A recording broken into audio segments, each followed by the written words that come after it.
মানুষের আইনি সহায়তা লাগে আমি বিনামূল্যে দেবো। আপনারা বলুন, শুধু 13টা অঞ্চলে 13টা অ্যাডভোকেট নয়, আমার 2টা অ্যাডভোকেট দিয়েছিলাম, 5বার 10টা অ্যাডভোকেট দিয়েছিলাম। দুদিন পর পর ভাঙনের ঘটকপুকুর অফিসে আমি আপনাদের জন্য পরিষেবা দিয়েছি। আগামী শনিবার রবিবার আবার চেষ্টা করছি, আবার উকিল আনতে। ভোট ঠিকান নাই সেটা বড় কথা নয়, যে জবান দিয়েছিলাম, যে কথা দিয়েছিলাম, বিপদে যদি পড়ে আপনার সাথ ছেড়ে যাবো না। তাই মানুষ আজকে আতঙ্কিত করে রেখেছে। বিজেপি তৃণমূল মিলে নির্বাচন কমিশনকে সামনে রেখে এই বিপদ মুক্ত আতঙ্ক মুক্ত করার জন্য যত রকম আইনি পরিষেবা লাগবে, যত টাকা খরচ লাগবে, ভাঙনের একটা ভোটারকে 1 টাকা খরচ করতে লাগবে না, সবটাই নওশাদ সিদ্দিকী বুঝে নেবে।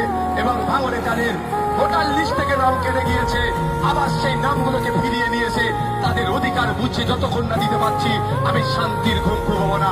এ হদাও আপনাদের কাছে করে যাচ্ছি।